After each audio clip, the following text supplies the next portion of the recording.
Hello everybody and welcome to the Tell Tales podcast.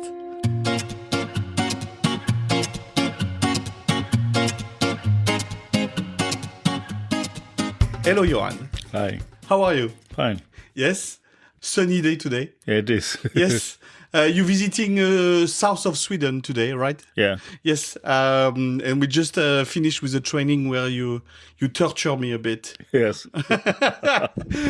I don't know if I should enjoy that you smile when you say yes, but this is how it is.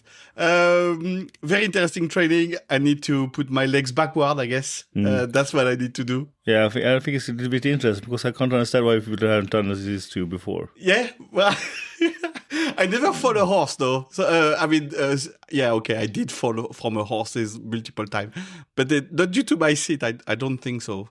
But it's very different. I think I will feel my legs tomorrow. Yes. Yeah, you will. I'm sure you will. And tomorrow you will most likely have to say legs backward, heels down, lower hand. Yeah, but it was actually, I didn't have to repeat myself so much as I often do. Okay. Good. We were quite a good student, I think. Thank you. I take that. It's recorded so I can put that as a ringtone. All right. We always start the podcast introducing the guest. So for the maybe 2 or 3 people in the back of the room that do not know you, what is Johan Häggberg doing in his life? Oh, I try to be a trainer and coach nowadays, mostly. Okay. I've been doing everything I can do on horseback. I'm also judging. I'm a FEIF judge. Yes. The only thing I haven't been doing actually is I haven't been a breeding judge. Okay. That's the only thing I haven't done. Okay. Is it something that you still would like to try? No. Or? No. It's too late now. But it's like, I was actually trying to beat, but then they chose another one instead of me, and then I got irritated and I just didn't want to beat for the early 90s. But it's like, then I haven't had the time. No. Yes. Yeah. So I've been training a lot of horses. I showed a lot of horses for breeding show. Yes. Very many. Yeah. In World Championship as well? Yes. Several times. For Sweden, for other country? Yes, one for Denmark. One for Denmark. Okay. All right, okay. And you're from Sweden, right? Yeah. Yes. But it sounds like you're just doing your little things around, but you've been around since a bit of time, no? Yeah. Since the Icelandic horses landed on Sweden almost. Yeah, I think so. So I've been off and on. But it's like, my father bought a lot of horses in 1969. Okay, 69, okay. Was Icelandic horses already? Yeah. Yes, okay. So imported them from Iceland? No, they were already imported. It was like this, that it was three crazy men who started who bought 1,500 Icelandic horses in Iceland. Did you say 1,500? Yeah. Oh, wow, okay. In 69? Yeah. Okay. Brought them to Sweden, and my father bought 100 of them. Okay. Again, you make it sound like it's not a lot, but it's 100 horses in one go, though. Yeah, it was quite a lot, actually. Were you riding before, or your father? I was 3 years old. So okay. Okay. My father had been sort of like household riding a little bit. Okay. All right. Okay. But your father having 100-year-old, your father having 100 horses. When you grew up with horses then. Yeah. And you started riding very young, I assume. Yeah, but I didn't ride so. I mean, it was the 70s. We didn't ride so well. No. Okay. Do you feel we improve in our riding since the 70s? A lot. A lot? Yeah, very, very much. Due to what? Like what type more of knowledge? Knowledge. Okay. Yeah. Also, I think the animal riding has improved as well in the other water sports as well. Okay. Yeah, like knowledge on also maybe like the horse's metabolism, etc. as well. Or, yeah, exactly. But yes, the animal riding technique has improved a lot. Right. Okay. And the horse has improved a lot. Okay. Do you consider yourself as someone technical? Is it what you want to achieve, or feeling like when you? I think I'm quite technical because I think that it's technique that produce feeling. Okay. Oh wow. Good. We're gonna be friends. I have almost zero feeling. Yeah, it is like this because I think if you go for feeling all the time, it's not reproducible. So if you train enough technique, art sometimes happens. Okay. But if you go for art all the time, it never happens. Yes. Okay. We're going to talk about a bit riding a bit later. How is a normal week of Johan Häggberg looks like? Oh, I don't have normal weeks, but I'm at home and I do nothing. No, It's not good. sort of like. But it's like, otherwise I travel. Okay. I travel a lot. Yes. Too much or no? This is something that you want to do? I like it. Yes. Okay. Because otherwise I can't work with the kind of pupils I do. Okay. Right. Because I've chosen between having it at home, Yes. easy work, Yes. or trying to go more abroad, finding more better students, Yes. more challenges, try to be in the... I don't compete anything more, but I compete for my students. This is how you see it yourself? It's like, A yes. little bit like that. Okay. And are you, when you say traveling a lot, you mean literally traveling a lot? Like today you are in the south of Sweden. Yeah, And do you know where you're going to be next week? at home mostly. Okay, But that's quite abnormal. Okay. And you travel all in Scandinavia, Germany, and So like now it's been like mostly Germany, Okay. Norway, Denmark, Norway, Denmark. Okay. Sweden. But it's like, it's been also quite a lot. I was quite a lot in Switzerland 2 years, Yes. being national trainer for Switzerland up Yes. to 23. Do you ride? Do you still ride? Only on clinics. I don't have any horse any longer No? Okay. because it's too complicated. I travel too much. No, you travel a lot. Yes, yeah, you will have to. I understand that. And just before we talk about training, I'm curious to know, like, do you have in your mind someone that was influential for your career? I think I would say Shudo Borba, like many others, because I've been working with him since 2005. Right, okay. Now, since I don't have a horse now, haven't been riding very much with him for 5 or 6 years. But otherwise he was my most riding companion for 50 years, I think. All right. He was training you? Yeah, Yeah, okay. When you were riding more often, you were still taking lesson? absolutely. Okay, all right, okay. Why you're an accomplished rider? Everyone needs an outside hand, I think. Yes, okay. I don't understand those who do it by themselves.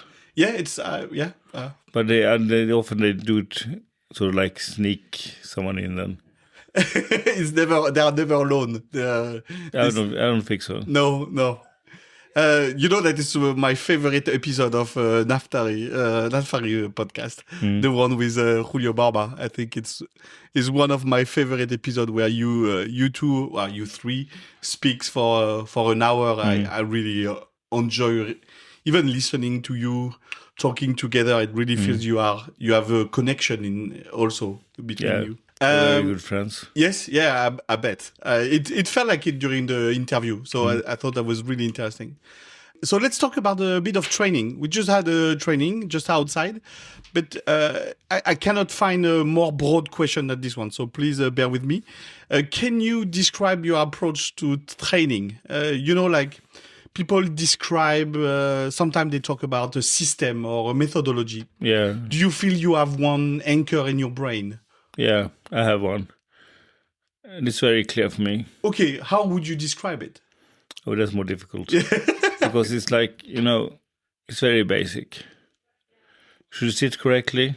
Yes, yes. That's the fundamental thing. You should sit correctly on a horse. Yeah. And you should also have a good technique. And from technique comes feeling, I think. Okay. And technique needs a lot of repetition. All right. So I'm not afraid to repeat a lot. And also, I think it's very important that I have correct response from the horse. Okay. And it's like, I think it's very easy. When you close your hands, the horse should yield. You open your fingers, the horse should stretch forward downwards. Okay. It should be easy to manage with the legs. When it should know when to get round from the leg, or when to move, or when to go forward from the leg. You should control the tempo of the horse with the front of your seat. Your stomach. That's the part of this moment many people don't use enough. Yeah. I think. Because if you want to have the horse working with the core, you need to sit to the core yourself. Right. Okay. There is kind of a mimetism between your own core and the horse core. I think so. Yes. And If this doesn't work, I don't let it go. Okay. This is what you want to see. Yeah. And weirdly enough, correct me if I'm wrong, but all the things you mentioned apply to all the gates. Yeah. Yeah, it does. Not exactly for pace, maybe. No, yeah, okay, yes. Pace is a okay. little bit special, but it's also a horse needs to be supple in pace as well. Yes, yeah. Needs to use top line. Yeah. It needs to be elastic. So Did you rode a lot of pace when you were in your competition? I was holding the world record in pace test for 13 years, I think. Okay. With what horse? It was a horse called Asker von Håkansgården. Yes. So I was, but it was taken away from me in 2017 by Magnus Gulason. Okay. On a mare that was daughter of Asker. Okay. so the heritage went on, I think. Is it Valsa after? Yeah. Ah, wow. It's quite a lineage already. Yeah. Yes, yes. Do you have a go-to exercise that you make your student go maybe the first time you meet, or do you have something that you're like, okay, let's start with that? Often start with tempo change and walk. Okay, all right. Because it tells me a lot. Okay. What does it tell you? Usually what you're looking for, maybe it's... I look for how they use the seat. Okay. I also respond to dates. All right. And if you can't do a good speed change and walk, you can't do it in any other gate either. Yes. I think. Am I right to say it's a very complex gate to train? And you can do a lot with the train. You can train it a lot, actually. Yes? Okay. Especially through a correct collection and walk. Okay. All right. Many people try to ride the horse just to run forward on those trains to make it relax. Yes. And that's worth nothing, I think. No. It's good because it's good if you go out in the forest. Yeah. You have no control. What I'm thinking specifically for competition horses, of course. Yes. Then you need to have control over the beat. You need to have control over the rhythm and the shape of the horse. And if you have that, you can also control the length of the horse. Right. So you start by, if you can collect the horse properly and walk, and then extend it from there. You have a good control of the walk, I think. So usually your go-to is like, okay, let's walk and do some tempo changes. Yeah. Yeah. And that tells you a lot on the rider and the horse, I guess. It does. On the combination, I guess. You mentioned Julio Borba before. Did he have a particular impact on the way you see training? Or you were already, you knew already, like, okay, no, this is what I am. I think it is, words has words. You can use the same words, but we can use the same words about riding, but it means totally different yes. things for us. And the impact it had on me was he changed my feeling of riding it completely. So he changed your feeling? Yeah. Okay. And the thing was like this, when I was extremely good, I was doing extremely good results. On Swedish Championships in 2007, got 9.5 for medium tempo tult. If I got 9.5 for trot, I got 9.5 for fast tult, 9.5 for canter. I got 9.5 for pace. It's a bit boring though. It's always 9.5. Yeah, but it's like it was very high. On different horses. Yes. But I felt like I couldn't do it. I couldn't ride that long because I was I couldn't let the horse go. They were light in the hands, of course, but I needed to put so much pressure on the horses. Okay. When I let the pressure go, everything was gone. Oh wow! Okay. So. And you didn't like it? You didn't like that, or no? And I started changing my riding, and I lost the results, of course. Okay. I think you do. But I think I'm a much better rider for it. Oh wow! So okay, that's interesting. So you were not happy about the way you were riding, basically. No. Oh wow! You said I'm gonna change the way I ride. So then you mean like that the horse is more free or no? How? Softer, lighter. Okay. More round. Okay. And more independent in that sense, because you mentioned... A little bit like that. Yes, okay. And you didn't want that feeling? No. I want to have a horse to continue to do it without me. No, not without me, because you need to support the horse, but it should be much more easy. Right, okay. And you feel you're training towards that goal now? When you train your students, you want to see that? Yeah, I think so. Yeah? But I don't say that. I don't say things like you shouldn't get sweaty when you ride, for instance, because that's a lie. Because you should get sweaty. It's hard work. Yes, yeah, yes. It's hard work to prepare the horse to be light. It's through repetition also, right? Repetition and through, of course, teaching the horse how to do it and also teaching the horse not what to do. Okay, yes. Or at least change of pressure. Okay. So to speak. Because I don't, shouldn't do nothing. You never do nothing, I think. But you should be able to find a light level of support. Yes. I think it's important. You mentioned your competition result. What was your favorite competition? Or you didn't have any favorite? No, I was doing extremely well in pace tests, of course. Yes. But I like really riding T1 a lot. Okay. I've had like 15 to 20 horses in the A final in Swedish Championships in T1. It's quite all right, yes. Yeah. I haven't won more than 3 times, but nevertheless. And no, it depends on the horse. What I can ride anything, I think. Yes. Okay. You more stallion, mare, or any horses? It doesn't matter. I prefer gelding, but I've never had so many because it's been like, it's a business thing. It's a business, yes, yeah, obviously, yeah. So often end up with stallions. Yes. But I think that the good gelding is never good, never bad enough. No. it's like, it's never. It's always a very good thing to have a really good gelding, I think. This is true, though, because it's a business. This is your living. Yeah. Having a gelding does, like, even if your gelding compete to the highest level or win, you can sell the horse. But a stallion, you can then have breeding, and a mare you can breed for sure. Yeah, exactly. And if you don't have the money to buy the horse yourself, yes, like many of us don't, then it's much easier to get a mare or a stallion from someone else. To ride for someone else, to ride a horse of someone else. It's a weird one. If you had one advice to give to a new rider, what would be the advice? One advice. You can never train enough technique. Okay, yes. And get a trainer, I guess, then. Yeah, absolutely. Get a trainer you can trust. Yeah, okay. That is good enough. And follow him or her for some years. Yes.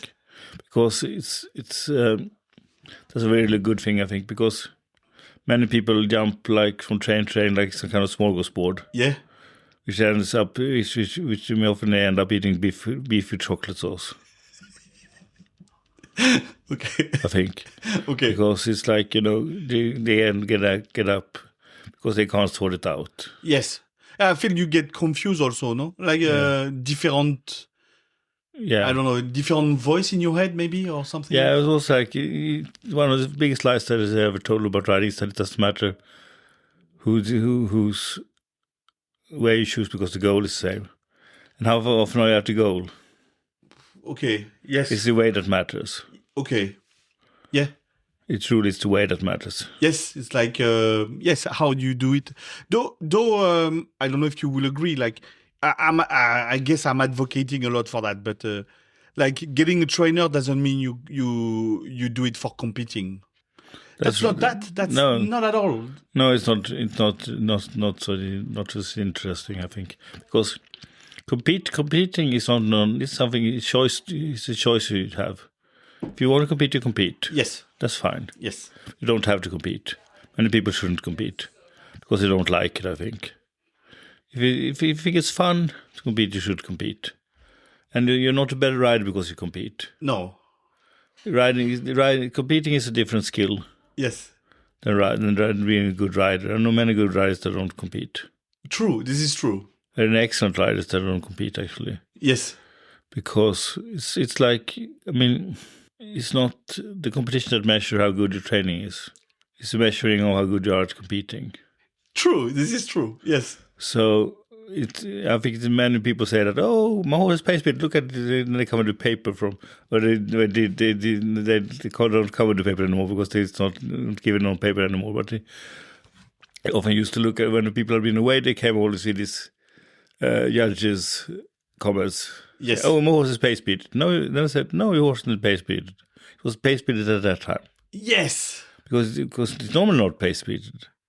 This is true. This is it's two different things. I think I like the way you say it. It's like being good at in a competition. It means it validates that you're a good competitor, and you're most likely a good rider, hopefully, But it doesn't mean there is a lot of people who are great riders that do not compete because they don't enjoy it.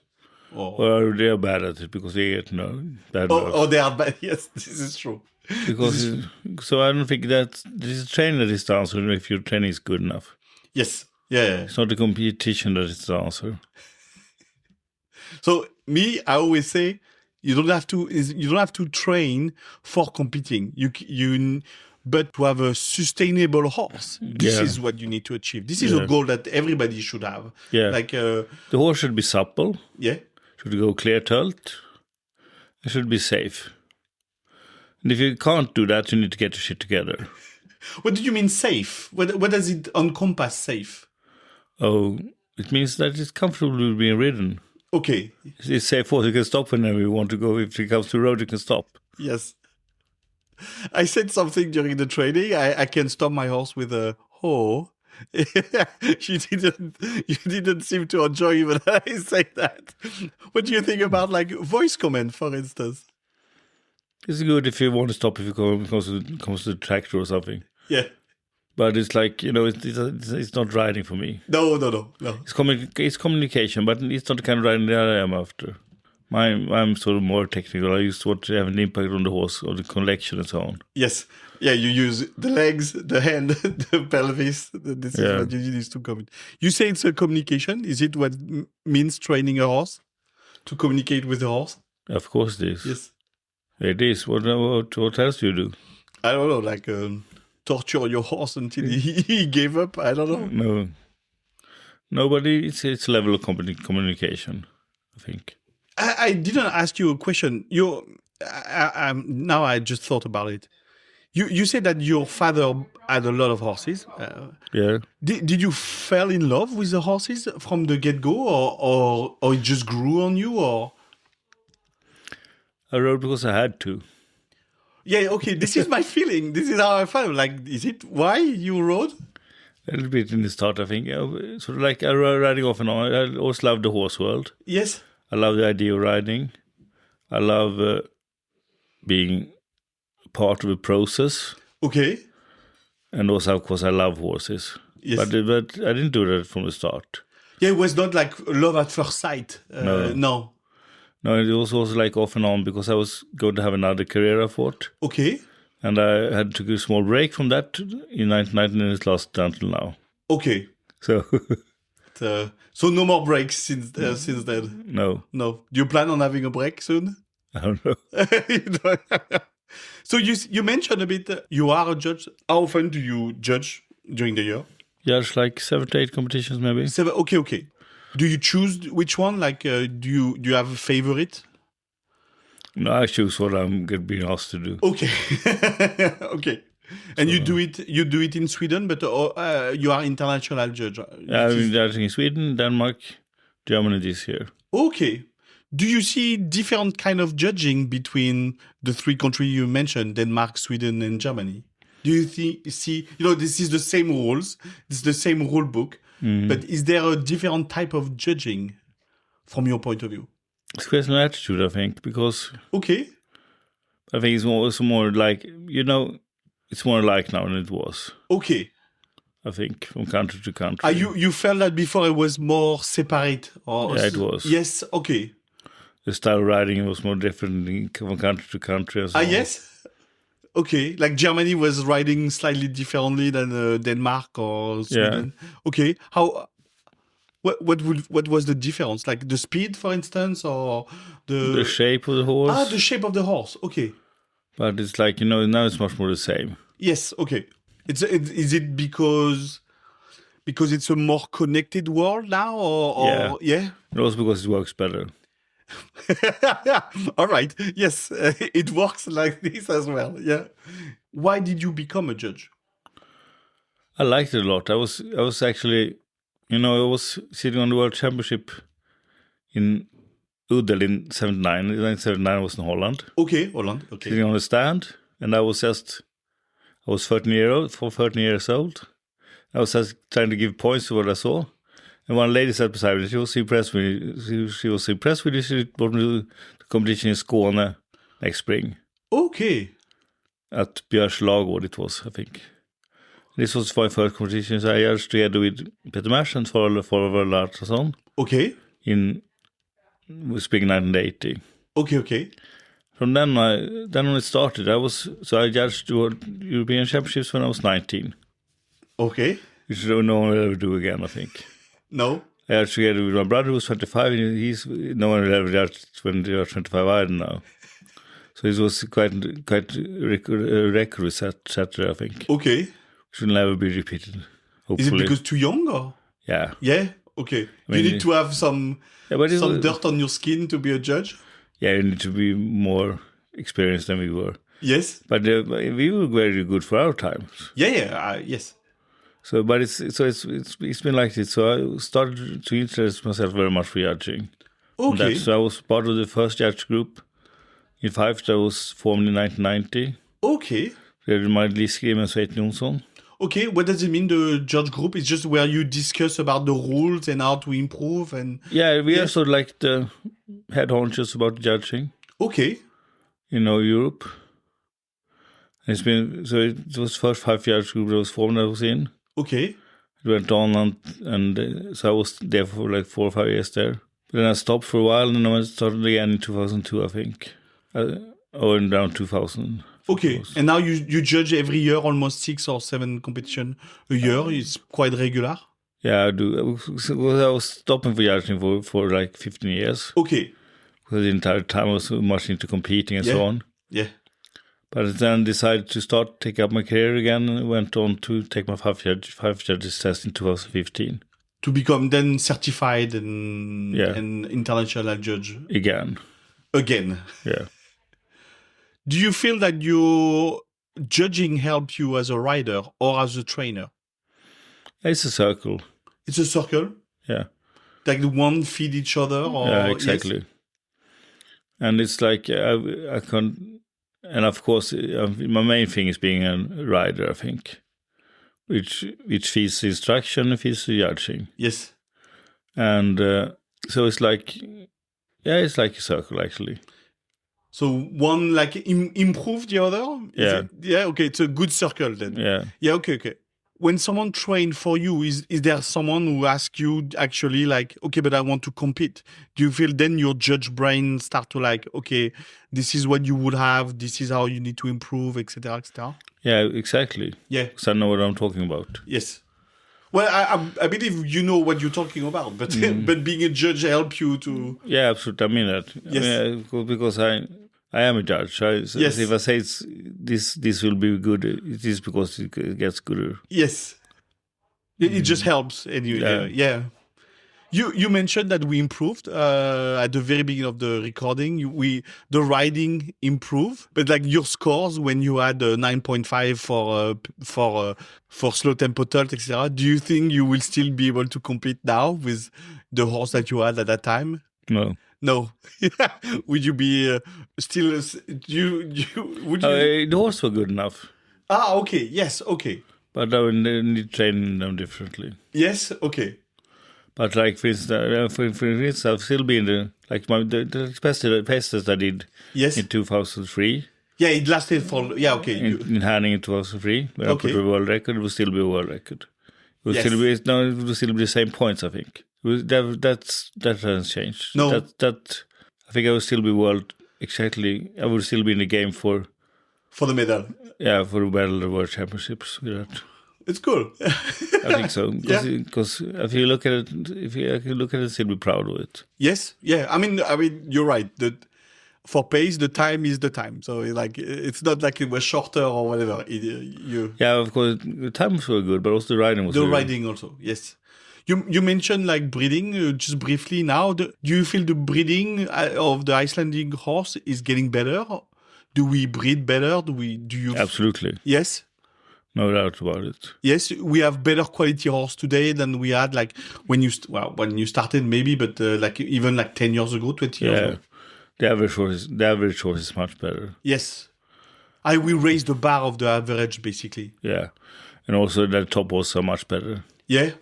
They were built more uphill, for instance. Okay, yeah, from the really- get-go. That's a really important thing, I think. Yeah, They're much more mobile. right. Yeah, that's true. They're much more cooperative. Okay. The temperament also, you feel changed? Yeah, absolutely. Yes. Compared to the horses you had when you were younger? Yeah, absolutely. And basically, much more movements in the horses. Right. Okay. This year we saw a Swedish horse being a silver medalist. Yeah. Like, do you think the Swedish breeding is good also?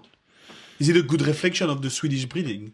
It's been better now. It's better now? Yes, it was very good for some years. Okay. And now we're catching up a bit more? Yeah, I think so. Danish breeding is quite strong still, right? No? Yeah, it's very good.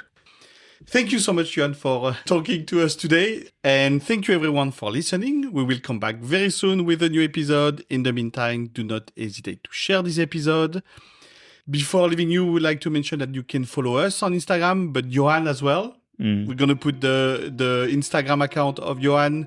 Look for where he's coming next to you and train for him if you want to be tortured with your legs or improve your seat, I should have said. You find us on Instagram, Facebook, The Tall Tales for more news and stories. Goodbye. Goodbye.